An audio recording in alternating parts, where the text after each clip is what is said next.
there are about 3 things that really matter that we think we have done well. I'm not sure whether that's the recipe for success, but we believe has been a big contributor for us to be trying to, build something different and probably large. I think one is an ability to try and think about, thinking something larger.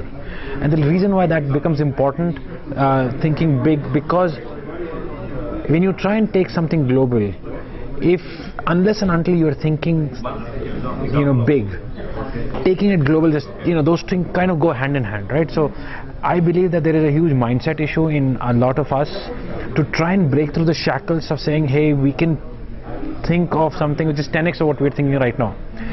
Can we push ourselves for a 10x? I think we get satisfied, we get complacent with decent numbers, right? I'm doing 5 crores of business, but that's $1 million. That's not like, it's exciting, but can you do 10?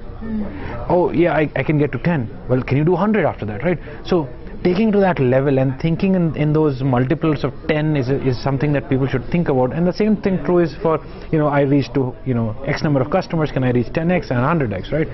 So I think that mindset change is required. With that mindset change, I think we can look at the second component which comes around when you're going global, or you want to build something global, is actually doing it. I actually believe that, again, there is a mindset issue here. The mindset issue is, hey, it's very hard to go global.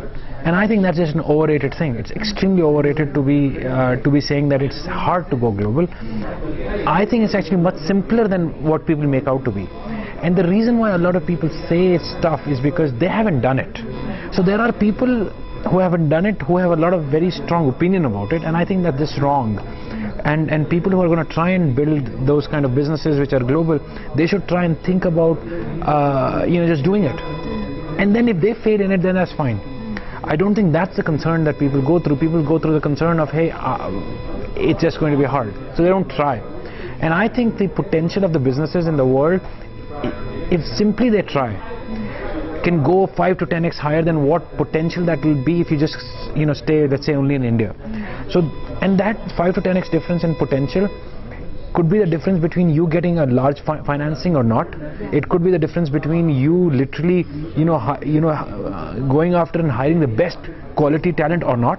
It could be the difference between you actually saying, I can potentially create an exit for it, because every investment that investors make, they're looking for an exit, and therefore that exit could be possible because you're doing this. It also could mean that if because of one market going down, you actually are utilizing some other market to actually drive growth. So you have, you're hedging your bets. A lot of those things can happen. And what people actually don't even understand, that or haven't realized, is that it also has a cultural impact on quality. Because when you go global, you actually try and ensure that you have high quality products that come out. And that essentially becomes even a more important aspect, and that's a slightly softer one that people don't see. So I actually believe that those are, that's where I think we probably did some things. We took a lot of risk, by the way. When we did it ourselves, we took the risk. We just went out, jumped into it, and it happened. And obviously we had to figure out a lot of things. And every time we would figure it out and we would say, hey, well, that's not so hard. Why are people saying that it's so hard, right? So it's not that hard. So, oh, this is easy. Oh, look at the business that we're getting. Like, for example, I'll give you a sense. In the last 6 to 9 months in China that we've launched ourselves, and we've grown about, I would say, 8 to 9x in the last 6 to 9 months. And that's a good growth, right? And everyone has said China is very complicated. Yes, it is complicated, but you can figure it out. I think let me also add a caveat to going global. Like, I just don't want it to be seen as saying, oh, it's just a simple thing, let's go ahead and do it. I think you got to do it smartly also. And what I mean by that is, when you're looking at going global, you could have a kamikaze mindset and say, okay, I'm going to go into whatever, US next. Well, be a little planned about it, be a little smart about it, and you could literally say, hey, maybe not US, and I'm not suggesting an answer here, but I'm saying a thought process. Maybe not US, but let me go into emerging markets. Let me go into Southeast Asia, let me go into Middle East, even up to Africa, because the potential competition there will be less. Your probability of winning and actually having a dominant market share be much higher, and suddenly you have a 3 to 4x hire business. That could mean, you know, that you can invest more into your product. Therefore, give yourself a chance to actually launching in developed markets. And I actually believe this is a core opportunity that Indian companies can capture and go after, which they probably are not doing as much as they should. And they can actually take this and go into the Southeast Asia, into Middle East, into Africa, build products not just for India but for these markets. And there are a lot of similarities between these markets and India, and they can actually capture it. The Americans are not going to come down and do this. The Chinese are not going to go after these markets. We can, and therefore they should try this. You know, we kind of look at a couple of things, right? So we hire people for passion. Obviously you have to have, you know, a certain level of intellect, etc. But you got to have a passion to make an impact. And I think we have people who are very, very passionate, who are very passionate about making an impact. And, you know, we see this every day. People are gunning to do something, they want to do something, and so they do it. We also have a culture where, you know, we are very driven. We are very driven to show results, and we try and ensure that everyone is actually aligned to this. What that requires for us to do is requires us to have very high quality talent in the company, and therefore we focus on hiring the best people out there. And you know, and we did talk about this in the talk in the morning, but you know, hiring the best requires you to create great opportunities for them to solve some phenomenal problems. In addition, also ensure that it's just not about money, which by the way they'll cost you higher, but it's also about an opportunity to grow. And you got to show them this whole path. What happens when you hire the A plus people, even though they may be 1.5 times more costly, they'll be 20 times more productive. And yeah, exactly, and therefore they will eventually be, it'll actually turn out to be cheaper for you, right? And so we kind of really believe in that. And what that does, from a culture perspective, it creates a great environment of, you know, innovation, winning, trying to create the next thing, high quality, you know, analytical.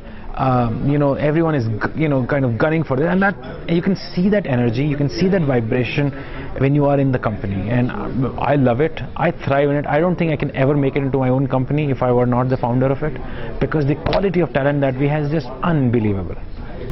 You know, I think what we did, and there's no secret around this, but we tried to hire people for the passion, and we basically got everyone to align to a vision that we all were there for, and said, look, this is what we are going after, do you want to be in it? And people were. We then ensured that they are aligned to that vision through equity.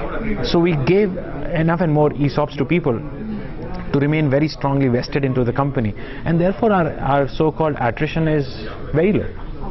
People don't leave us easily. They love the company. They love the challenge that we give them. What else do people want? They really want a challenging environment where they get rewarded for what they're all gunning for, and they have an environment and freedom to do things in their own terms to a large extent.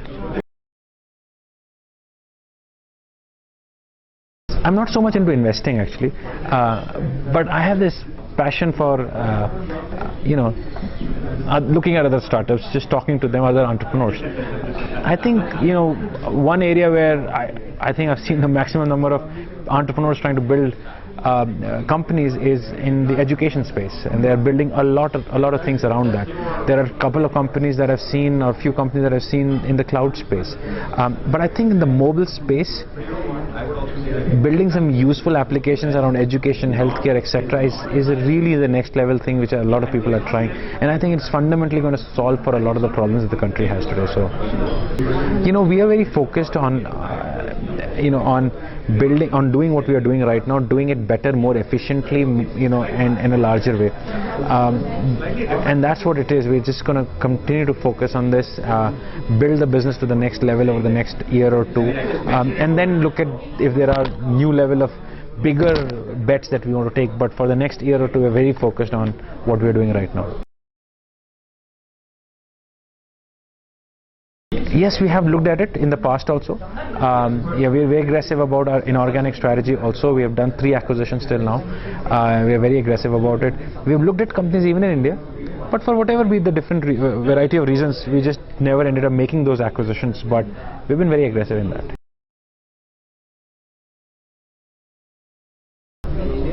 the love of trying to build something and what it gives you is very hard to get if you're in a services environment, whether it's consulting or investment banking or even investing, right? And I didn't want to play a role where I was participating in creation by being on the sidelines. That didn't gel with me. It wouldn't gel with me. I wanted to be in the center of the action, and therefore I felt that the best way to do it is to literally try and start something, because there's nothing more central that you can be than actually start. So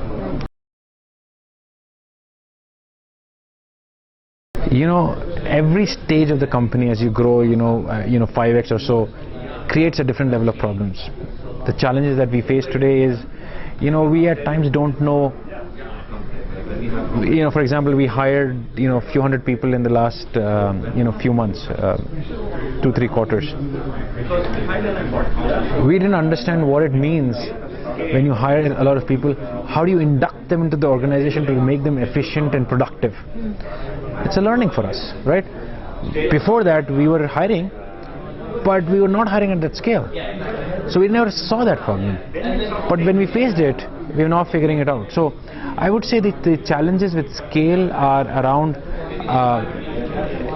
setting an organization structure to solve for problems, as against giving people or using people to solve for the problem. So you start going more on structures to try and solve for problems, bit more than as an entrepreneur you may want to. And I think that change on how much structure to put, how much process to put as you're scaling, that balance is the tight one, is a tough one. And if you go on either side too much, if you are less on process and less on systems and less on design, then it becomes a chaotic environment. If you're too much on the process, design and structure, then you create hierarchies and you create slowness in the system. Striking the balance is where striking the balance is the game of, as you scale, is the key thing that you have to always figure out. Where is that balance? And I don't know whether we figured it out, but I know that every time we move like this, we have to kind of oscillate and do something on this. I think as an entrepreneur, you kind of go like this, okay? At the end of it today, obviously when we speak about it, we can always highlight a lot of things that went right, we did right, etc. I think what gets missed in this whole story at times and doesn't get articulated so well is how much luck plays a role. I would say a lot of this is about 90-95% luck, 5% what you do. I think people also don't necessarily talk about the failures that much, but as an entrepreneur I would say that the failures have taught you a lot more than the successes. The failures at the time and then when you're really down is the toughest period, especially in the early days when any failure could lead to a death of the company. Has a lot of emotional trauma attached to it, right? It's tough, and I'm pretty sure every entrepreneur goes through it. We've gone through it, we still go through it. Now it doesn't mean that you're gonna kind of go away next day, but it does mean, oh my god, what if that could mean we lose, right? And so you still go through that phase, and the only way to try and come out of it is surround yourself with amazing people. Like, there is nothing else. Strategy, it's going to change. Your market share, it's going to change. Revenues, they're going to fluctuate. Everything else is dynamic. The only thing that's constant that will get you out of this is surrounding yourself with the best quality people who at the time when you are down, they will pull you out of it, or they will come up with a solution that will just make you go home, be very happy about that, make you feel very proud of the kind of team that you have, and let you sleep in peace.